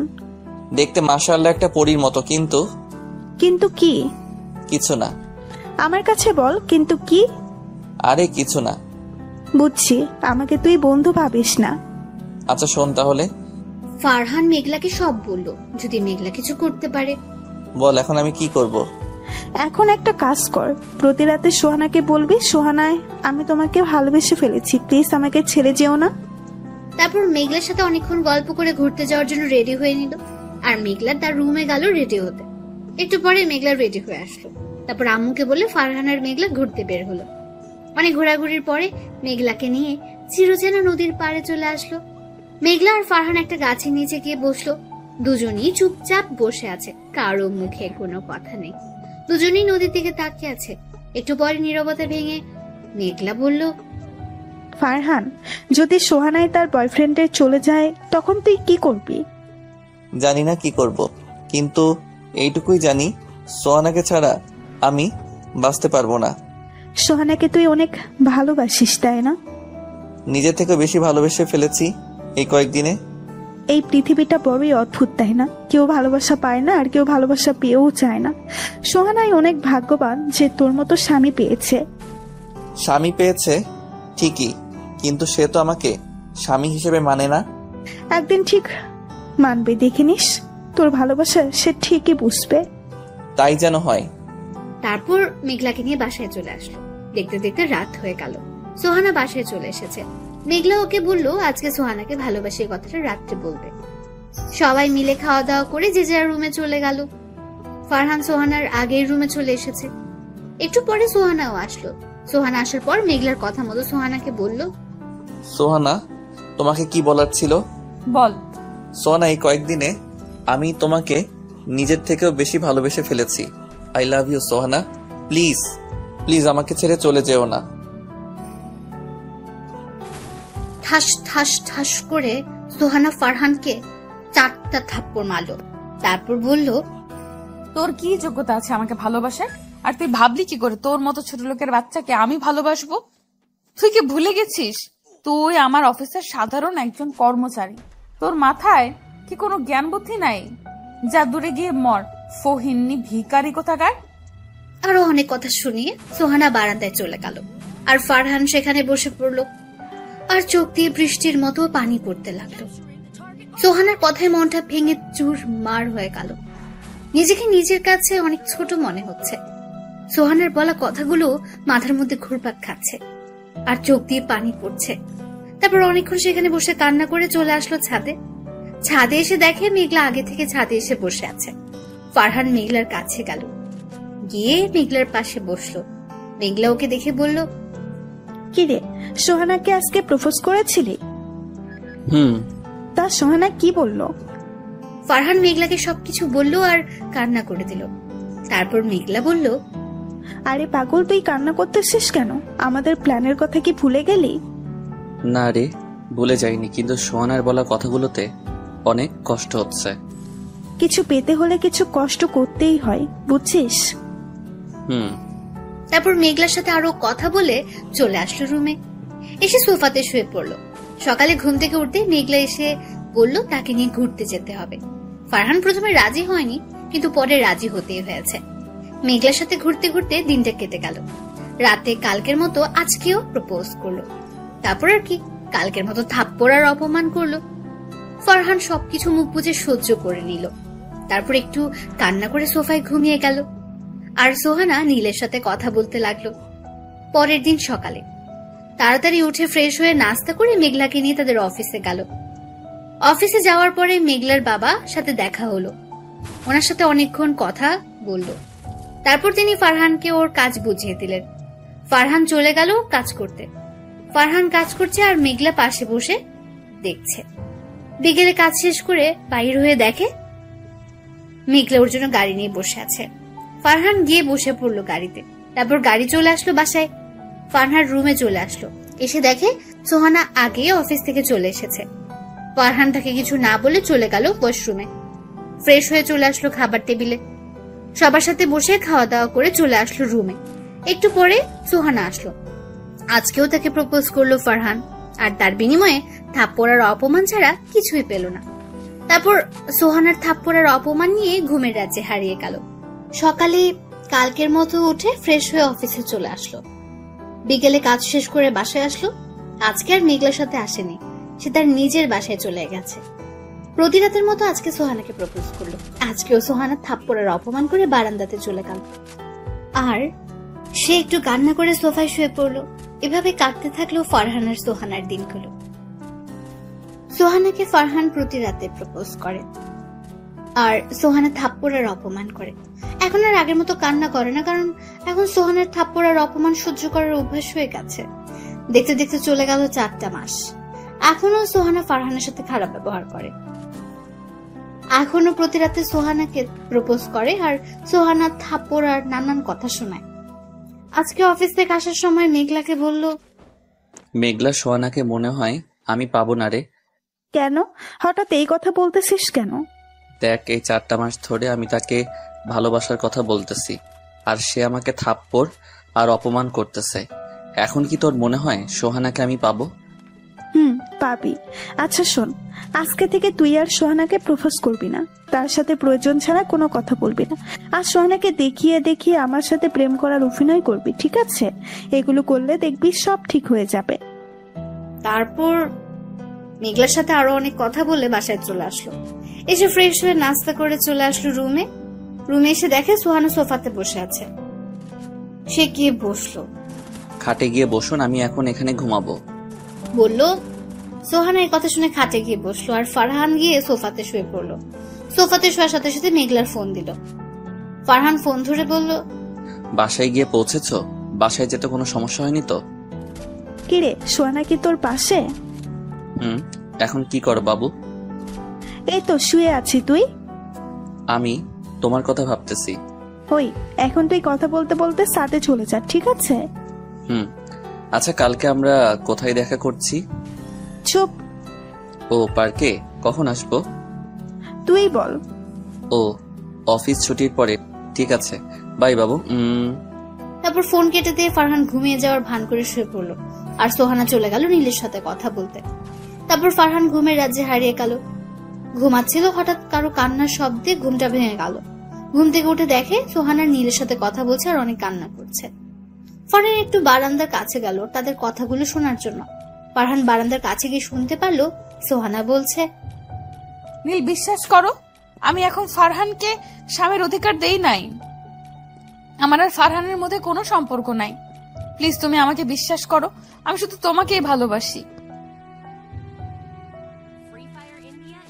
নীল, প্লিজ তুমি দেশে আসো আর এই বাড়ি থেকে নিয়ে যাও। আমি আর এখানে থাকতে চাই না। সোহানা, প্লিজ তুমি ফারহানকে ডিভোর্স দিয়ে আমাকে বিয়ে করো। এমন কথা বলো না প্লিজ। তুমি ছাড়া আমার আর কে আছে বলো? তুমি তো আমার সব। তুমি কেন আমাকে বিশ্বাস করতেছো না? ছি নীল, ছি। এই নোংরা কথাটা তুমি আমাকে বলতে পারলে? জানো ফারহান আমাকে কত ভালোবাসে। শুধু তোমার জন্য আমি ওর ভালোবাসাকে কোনো দাম দিই নাই, আর তুমি আমাকে এইসব কথা বললে? যাও, তোমার মতো এমন নোংরা স্বভাবের ছেলে আমার দরকার নেই। আজকের পরে তুমি আর আমাকে ফোন দিবে না। বলে সোহানা ফোনটা কেটে দিল আর কান্না করতে লাগলো বারান্দায় বসে। আর ফারহান ঘরের ভেতর থেকে সোহানার কথাগুলো শুনছিল। সোহানা সেখানে বসে বসে অনেক কান্না করছে আর ফারহান মন চাচ্ছে সোহানাকে জড়িয়ে ধরে চোখের পানিগুলো মুছে দিতে। কিন্তু ফারহান যে সোহানার প্রতি দুর্বল হলে চলবে না, কঠোর হতে হবে, ওকে অনেক কষ্ট দিতে হবে। ওর মনের অহংকারগুলো কষ্ট দিয়ে দূর করতে হবে। ফারহানের করা সকল অপমানের প্রতিদান দিতে হবে। এগুলো ভাবছে এমন সময় দেখলো সোহানা চোখ মুছে রুমের দিকে আসছে। ফারহান তাড়াতাড়ি গিয়ে সোফাতে শুয়ে পড়লো আর ঘুমের ভান ধরে লাগলো। সোহানার রুমে এসে ফারহানের পায়ে ধরে মাফ চাইতে থাকলো আর বলতে লাগলো, ফারহান, তুমি আমাকে মাফ করে দাও। আমি তোমার ভালোবাসা না বুঝে দিনের পর দিন তোমাকে অপমান করেছি, অনেক থাপ্পড় মেরেছি। প্লিজ তুমি আমাকে মাফ করে দাও। আজকে থেকে তোমার সব কথা আমি শুনবো। তুমি যেভাবে চলতে বলবে সেইভাবেই চলবো। তোমাকে আর কখনো আমি অপমান করব না, থাপ্পড় দিব না। প্লিজ তুমি আমাকে তোমার করে নাও। জানো ফারহান, আজকে আমাকে নীল অবিশ্বাস করেছে। সে বলেছে আমি নাকি একটা নষ্ট মেয়ে। এই কথাটা বলেই সোহানা কান্না করে দিল আর ফারহান ঘুমের ভান ধরে সবকিছু শুনতে লাগলো।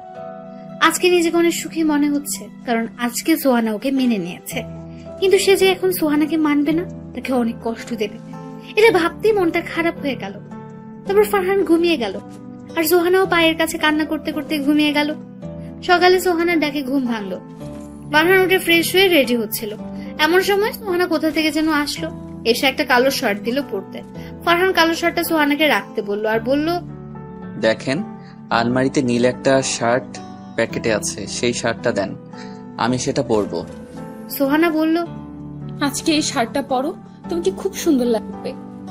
এই যে ম্যাডাম, আপনার কি মাথা ঠিক আছে নাকি কোনো সমস্যা হয়েছে? কেন বলো তো? এই যে আপনি আমাকে তুমি করে বলতেছেন, আবার শার্ট চয়েস করে দিচ্ছেন, তাই বললাম আর কি। স্বামী আমি, তাও আবার আপনার ব্যাপারটা হাস্যকর না? এখানে হাসার কি আছে? তুমি আমার স্বামী, এটা আমি বলতেই পারি, তাই বলেছি। তাই বলে কি হাসতে হবে?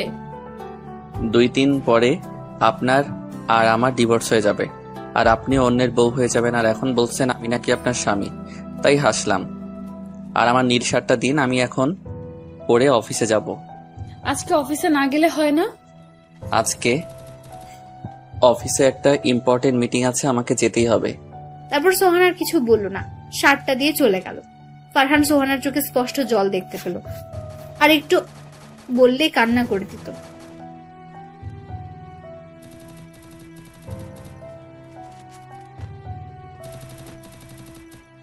কিরে, কি অবস্থা? এই তো ভালো, তোর? এই তো আছি একরকম। আচ্ছা, কালকের ওষুধে কি কাজ হয়েছে? একটু হয়েছে। আচ্ছা, আজকে কি অফিস ছুটির পরে সত্যি সত্যি পার্কে যাবি? হুম। তারপর মেঘলার সাথে আরো অনেক কথা কাজ করতে থাকলো। কাজ করতে করতে দুপুর গিয়ে বিকেল হয়ে গেল। মেঘলা ফারহানকে নিয়ে রিক্সা করে চলে আসলো পার্কে। আসার সময় সোহানার অফিসের সামনে দিয়ে পার্কে আসলো। আসার দেখলো সোহানা ফারহান আর মেঘলাকে রিক্সায় করে আসতে দেখলো। একটু পরে দেখলো সোহানা ওদের পিছু নিয়েছে। ফারহান আর মেঘলা পার্কে চলে আসলো। এসে একটা কোণাতে একটা বেঞ্চে গিয়ে ফারহান আর মেঘলা বসলো। একটু পরে দেখলো সোহানা ওদের ফলো করতে করতে এখানে চলে এসেছে। ফারহান সোহানায় এসে পড়েছে, অভিনয় শুরু করে দে। ঠিক আছে, সোহানার কাছে আসলে তুই কথা বল, শুরু করে দিবি। ঠিক আছে। সোহানা এসে ওদের পেছনের একটা বেঞ্চে বসলো। বসার সাথে সাথে মেঘলা বলতে শুরু করলো, ফারহান, তোমাকে ছাড়া আমার আর থাকতে মন চায় না। তুমি প্লিজ ওই মেয়েটাকে ডিভোর্স দিয়ে দাও। আমারও তোমাকে ছাড়া থাকতে মনে চায় না বাবু, আর কিছুদিন অপেক্ষা করো। আমি ওই মেয়েকে ডিভোর্স দিয়ে তোমাকে বিয়ে করব। প্লিজ ওই ড্যানিটাকে তুমি তাড়াতাড়ি ডিভোর্স দাও। ওকে দেখলেই আমার কাজ চলে যায়। ঠিক আছে, আমি কালকে উকিলের কাছে ডিভোর্সের ব্যাপারে কথা বলতে যাব। এখন খুশি? খুশি, অনেক অনেক খুশি বলে ওকে জড়িয়ে ধরলো। আর ওইদিকে ফারহানের মেঘলার কথা শুনে সোহানা কান্না করতে করতে চলে গেল। সোহানার চলে যাওয়ার পরে মেঘলা ওকে ছেড়ে দিল আর বলে, চল ফারহান, অনেক দিন ধরে বাইরে তোর সাথে ঘুরি না, আজকে অনেক ঘুরবো। চলো। তারপর মেঘলার সাথে অনেক ঘোরাঘুরি করে একটা রেস্টুরেন্ট থেকে রাতের খাবার খেয়ে 10টা বাজে বাসায় আসলো। বাসায় এসে সোজা নিজের রুমে চলে গেল। রুমে ঢুকে দেখলো সোহানা কান্না করছে। আর জানি সে কেন কান্না করছে। তারপর জিজ্ঞেস করলো, আপনি কান্না করছেন কেন? আমার কথা শুনে সোহানা মাথা তুলে তাকালো, কিন্তু কিছু বলল না। আমি আবার জিজ্ঞাসা করলাম, কি হলো, কিছু বলছেন না কেন? কি হলো, কথা কি কানে যায় না? আপনি কান্না করতেছেন কেন? এই কি, আপনি এত রাতে কান্না করতেছেন কেন? কি হলো, কথা বলতেছেন না কেন? কি হলো বলেন, আপনি কান্না করতেছেন কেন? তারপর সোহানা ওকে কিছু না বলে দৌড়ে এসে জড়িয়ে ধরলো আর কান্না করতে থাকলো। ফারহান কোন রকম সোহানাকে তার বুক থেকে সরিয়ে দিয়ে ওটা চড় লাগিয়ে দিল। সমস্যা কি আপনার, কি করছেন?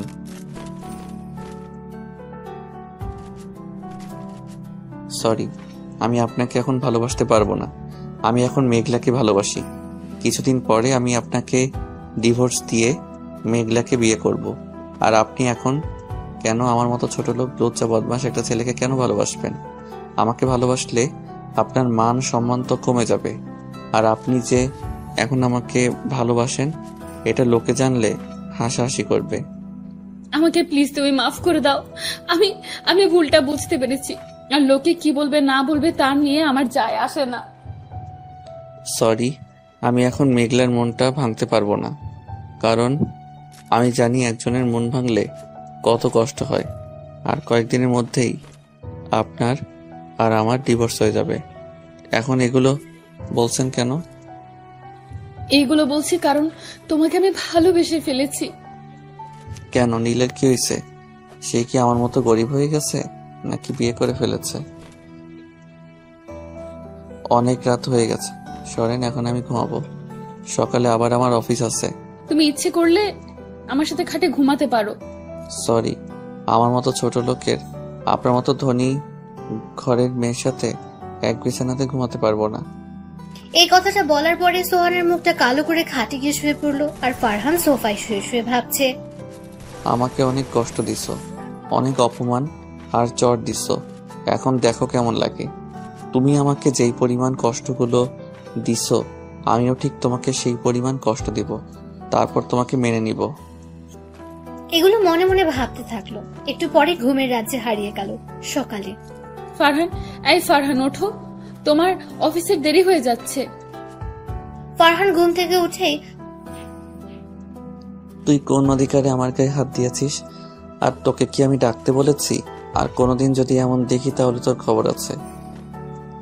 সোহানা ফারহানের কথা শুনে কান্না করতে করতে নিচে চলে গেল। আর ফারহান চলে গেল ওয়াশরুমে ফ্রেশ হতে। তারপর ফ্রেশ হয়ে নাস্তা করে অফিসে যাওয়ার জন্য রওনা হলো। বাড়ির বাইরে অনেকক্ষণ দাঁড়িয়ে আছে, কিন্তু কোনো রিক্সা পাচ্ছে না। হঠাৎ সোহানের গাড়ি এসে ফারহানের সামনে দাঁড়ালো। সোহানা জানলা দিয়ে বলল, গাড়ির ভেতরে আসো, আমি তোমাকে তোমার অফিসে নামিয়ে দিয়ে আসি। সরি, আমি আসলে কোনো বড়লোক মানুষের গাড়িতে উঠি না। অফিসে এসে নিজের ডেস্কে বসে কাজ করছিল, তখনই মেঘলার আগমন। কি রে, কি করিস? এই তো কাজ করতেছি রে। চল আমার সাথে। কোথায় যাবি? তোকে আমি আসতে বলছি, আই এত প্রশ্ন করতেছিস কেন? Sorry madam. ওই, আমি তোর কিসের ম্যাডাম? হ্যাঁ, আর একদিন যদি তুই আমাকে ম্যাডাম বলিস তাহলে তোর একদিন আর আমার যতদিন লাগে। তারপর মেঘলার সাথে মেঘলার গাড়িতে গিয়ে বসলো। মেঘলা গাড়ি স্টার্ট দিল। কিছুক্ষণ পরে ওরা একটা কফি শপের কাছে পৌঁছে গেল। তারপর মেঘলা ফারহানকে কফি শপের ভেতরে নিয়ে গেল। ফারহানও কিছু না বলে মেঘলার সাথে কফি শপের ভেতরে চলে গেল। তারপর মেঘলা 2 কাপ কফি অর্ডার করলো। একটু পরে কফি চলে আসলো। ফারহান কফি খেতে লাগলো। এখনো মেঘলার সাথে কোনো কথা বলেনি। কি কাজ? একটু পরে সোহানা এসে কফি খেতে আসবে, আর সোহানায় আসার সাথে সাথে আমরা প্রেমের অভিনয় করব। এখন কি আমার সাথে রাগ করে থাকবি? ফারহান কিছু না বলে হেসে দিল। ফারহান আর মেঘলার হাসাহাসি করছে। এমন সময় সোহানা আসলো। ফারহান আর মেঘলাও প্রেম অভিনয় শুরু করে দিল। মেঘলা বলল, আচ্ছা বাবু, তুমি আমাকে বিয়ে করবে কবে? এই মাসের শেষ দিয়ে ওই ডাইনিটাকে ডিভোর্স দিয়ে তোমাকে বিয়ে করব বাবু। ওই নষ্টা মেয়েটা তোমাকে অনেক কষ্ট দিয়েছে, তাই না বাবু?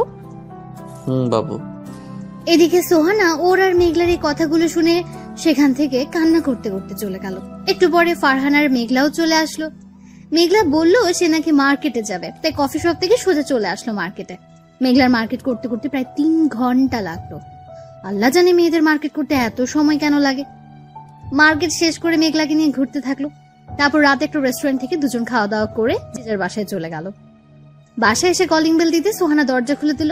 মনে হচ্ছে ওর জন্য দরজার পাশে বসে অপেক্ষা করছিল। ফারহান কিছু না বলে রুমে এসে ফ্রেশ হয়ে সোফায় শুয়ে পড়লো। একটু পরে সোহানা রুমে আসলো আর বলল, অফিস তো ছুটি হয়েছে সেই সন্ধ্যায়, তুমি এখন বাড়ি ফিরলে কেন? অবশ্যই আমাকে দিতে হবে। ঠাস ঠাস করে সোহানাকে 2টা থাপ্পড় দিয়ে বলল, শোন, আমি তোর কাছে কৈফিয়ত দিতে বাধ্য নই, আর কখনো আমার কাছে কোনো কিছুর কৈফিয়ত জানতে আসবি না। যদি আসিস তাহলে আজকের থেকে বেশি জোরে মাইর খাবি, কথাটা যেন মাথায় থাকে। আর তুই যে সময় অনেক দেরি করে বাসায় ফিরতি, তখন কি আমি তোর কাছ থেকে কৈফিয়ত চাইতাম? কখনোই চাইতাম না। সো তুইও আমার কাছে কোনো কৈফিয়ত চাবি না। আর মাকে বলিস আমি বাড়ি থেকে খেয়ে এসেছি। সোহানা মাথাটা ঝুলিয়ে হ্যাঁ বললো। তারপর ফারহান ঘুমিয়ে গেল। এভাবেই চলছিল দিনকাল। ফারহান সোহানাকে আগে থেকে আরো বেশি কষ্ট আর অপমান করে, আর থাপ্পড়ও দেয়। দেখতে দেখতে 5 মাস 20 দিন শেষ হয়ে গেল, আর বাকি আছে মাত্র 10 দিন। ফারহান আর সোহানা ডিভোর্স হয়ে যাবে এরপর। এটা ভাবতে মনের মধ্যে ব্যথা অনুভব করতে থাকলো। মনে হচ্ছে কেউ ওর কলিজা আর মনের মাঝখানে হাতুড়ে দিয়ে পেটাচ্ছে। ভাবলো এই 10টা দিন সোহানাকে অনেক কষ্ট দেবে, তারপর সোহানাকে আপন করে নেবে। যেই ভাবনা সেই কাজ। আজকে মেঘলাকে বাড়িতে নিয়ে আসলো। ফারহান আর মেঘলা প্রেমের অভিনয় করবে তা দেখে সোহানা কষ্ট পাবে, তার জন্য মেঘলাকে বাড়িতে নিয়ে আসা। কারণ হলো কোনো মেয়ে তার স্বামীকে অন্য কোনো মেয়ের সাথে দেখতে পারবে না। তাই মেঘলাকে এই 10 দিনের জন্য বাড়িতে নিয়ে আসলো ফারহান। ফারহানের সাথে মেঘলাকে বাড়িতে ঢুকতে দেখে সোহানার মনটা খারাপ করে রুমে চলে গেল।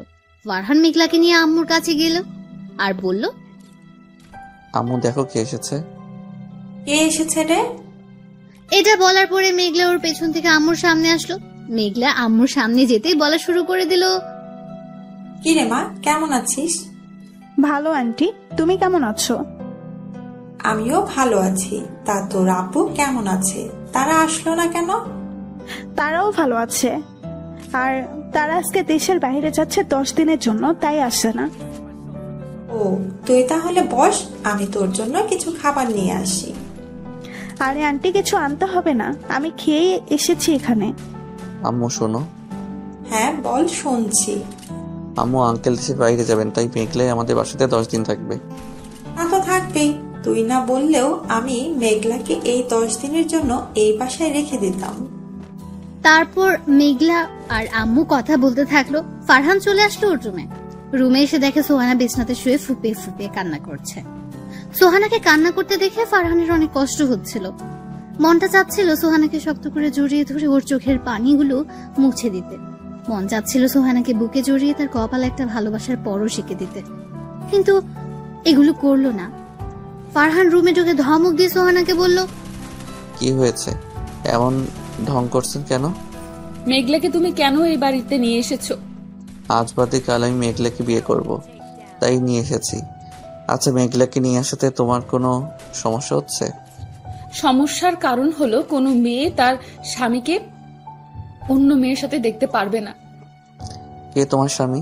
তুমি আমার স্বামী, আর আমি আমার স্বামীর ভাগ কাউকে দেব না।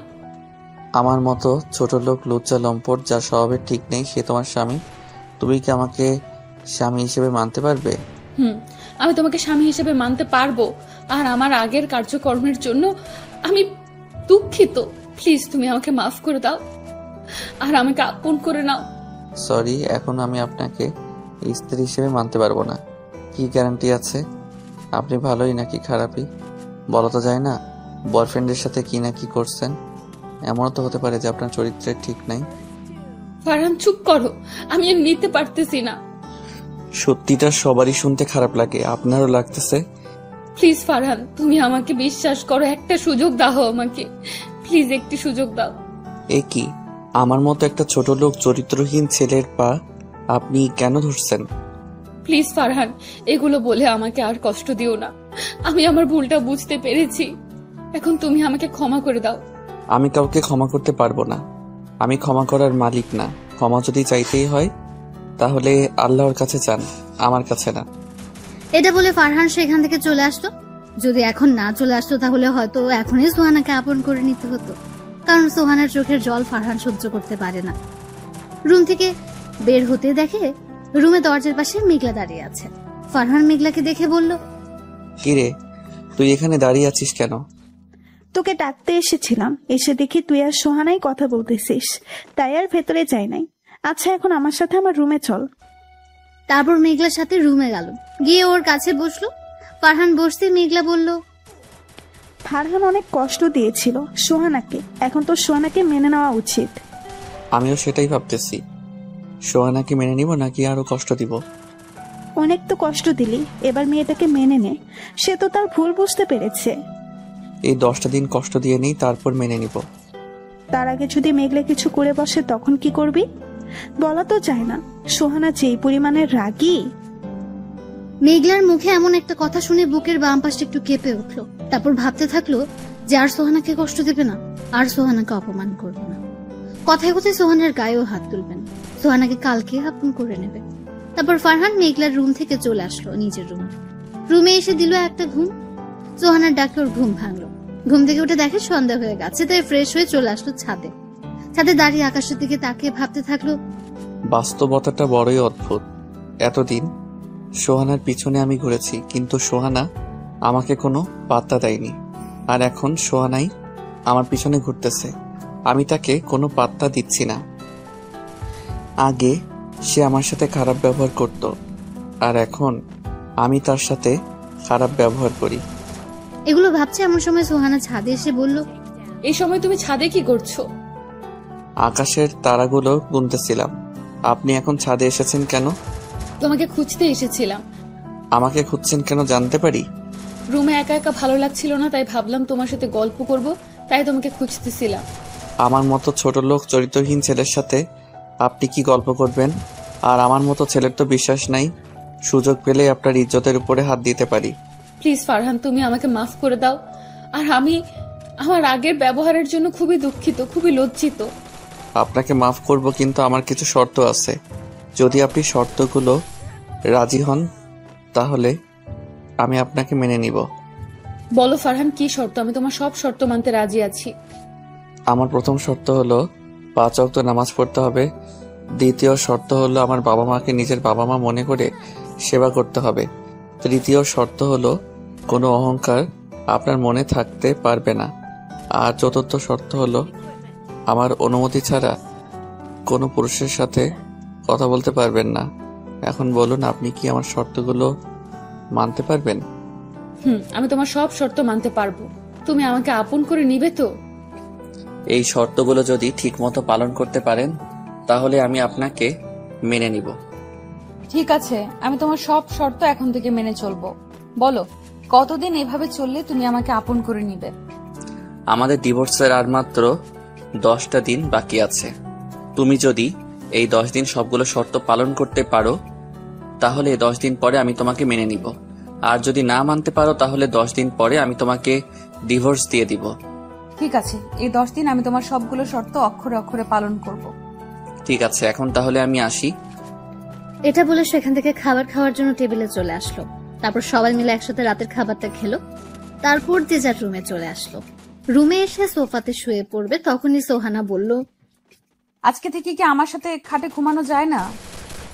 ফারহান সোহানার কথা শুনে তার দিকে তাকালো। তাকিয়ে দেখে চোখের কোণে পানি এসে আছে।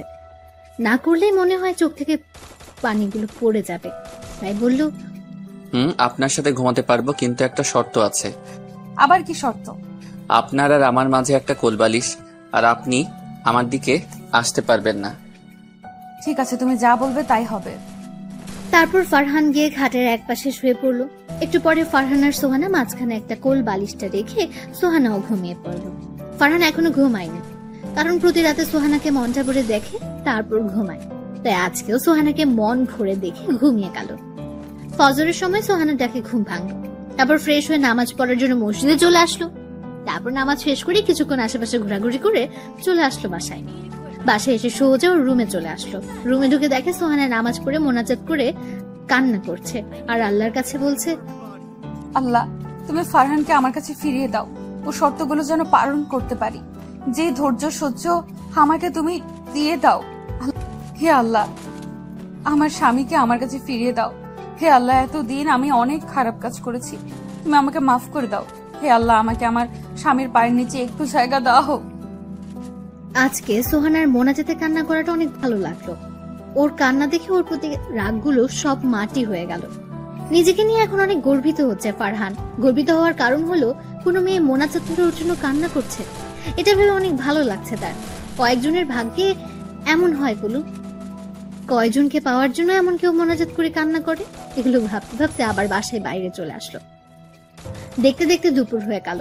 মেঘলা ওকে ফোন দিয়ে জিজ্ঞেস করলো ও কোথায়। তখন ফারহান বলল, এই রেস্টুরেন্টের সামনে আছি, তুই আয়। একটু পরে মেঘলা আসলো। তারপর মেঘলা আর ফারহান রেস্টুরেন্টে ঢুকলো। রেস্টুরেন্টে ঢুকে একটু সামনে যেতে বড় ধরনের একটা শক খেলো। শক খাওয়ার কারণ হলো ফারহানের সামনে টেবিলটিতে সোহানা একটা ছেলের সাথে বসে আছে, আর ছেলেটি সোহানার হাত ধরে বসে আছে। ফারহান সোহানার এইসব কাজ দেখে নিজের চোখে বিশ্বাস করতে পারছে না। সোহানাকে এভাবে অন্য একটা ছেলের সাথে দেখে তার অনেক কষ্ট হচ্ছিল। তাই মেঘলাকে নিয়ে সে রেস্টুরেন্ট থেকে বাইরে চলে আসলো। মেঘলাকে নিয়ে একটা নদীর পাড়ে গেল। সেখানে ফারহান প্রায় যায়। ভাবলো আজকে মনটা যখন ভালো নেই, তাই আজকে মেঘলাকে নিয়ে নদীর পাড়ে গিয়ে বসে থাকো। নদীর পাড়ে এসে একটা টেবিলের উপর দুজন বসলো। দুজনে চুপ করে নদীর দিকে তাকিয়ে আছে। ফারহান মনে মনে ভাবছে, আর মনে হয় সোহানাকে আমার করে পাবো না। আর মনে হয় সোহানা আমার কাছে এসে বলবে না যে ফারহান, আমাকে তুমি মাফ করে দাও, আমাকে তুমি আপন করে নাও। আর মনে হয় সোহানাই আমাকে জড়িয়ে ধরে একটু কান্না করবে না। আচ্ছা, 10 দিন পরে সোহানাই কি আমাকে ডিভোর্স দিয়ে ওই ছেলেটির হাত ধরে চলে যাবে? আমি কি ওকে ছাড়া থাকতে পারবো? না না, আমি ওকে ছাড়া থাকতে পারবো না। যে করেই হোক সোহানাকে বুঝিয়ে আমার কাছে রাখতেই হবে। আমি সোহানাকে ছাড়া বাঁচতে পারবো না। এগুলো মনে মনে ভাবছে এমন সময় মেঘলা বলল, কি রে ফারহান, তুই কান্না করতেছিস কেন? ওই আমি তো কান্না করতেছি না, মনে হয় চোখে কি যেন গেছে। তুই কি আমাকে ছোট বাচ্চা মনে করিস? আমি কিছুই বুঝি না। কান্না করা ছাড়া আর কি করবো বলো? কান্না না করে ভাবতে থাক কি করে সোহানাকে তোর কাছে রাখবি। সেটাই তো ভাবতেছি, কি করো এখন সোহানাকে আমার কাছে রাখবো? আরে মন খারাপ করস কেন? আমি তো তোর পাশে আছি। চলো বাসায় যে অনেক খিদে লাগছে। চল। তারপর মেঘলাকে নিয়ে সে বাসায় চলে আসলো। বাসায় এসে দেখে সোহানা আগে বাসায় চলে এসেছে। ফারহান বাসায় যেতেই বলল, এই তুমি এতক্ষণ কোথায় ছিলে? আমি সেই কখন থেকে তোমাকে খুঁজতেছি। ফারহান চুপ থাকার কারণ হলো সোহানার কথা শুনে মনে হচ্ছে সে তাকে ডিভোর্সের জন্যই খুঁজছে। কি হলো, কথা বলছো না কেন? কোথায় ছিলে এতক্ষণ? এই তো একটু নদীর পাড়ে গিয়েছিলাম। জানো ফারহান, আজকে আমি অনেক খুশি। সোহানার মুখে এমন কথা শুনে বুকের বাম পাশটা কেঁপে উঠল। তারপর ফারহান একটু স্বাভাবিক হয়ে বলল, এত খুশির কারণটা কি জানতে পারি? আজকে নীল এসেছিল আমার কাছে। আমাদের বাসায় এসেছিল? না, এই বাসায় আসে না। তোমার সাথে শপিং মলে দেখা হয়েছিল, তারপরে একটা কফি শপে আমাকে নিয়ে গিয়েছে। তারপর? নীল এখন আমাকে বিয়ে করতে চায়, আমার সাথে সবকিছু আবার আগের মতো করতে চায়। তা তুমি কি বললে? আমি কিছু বলিনি। ও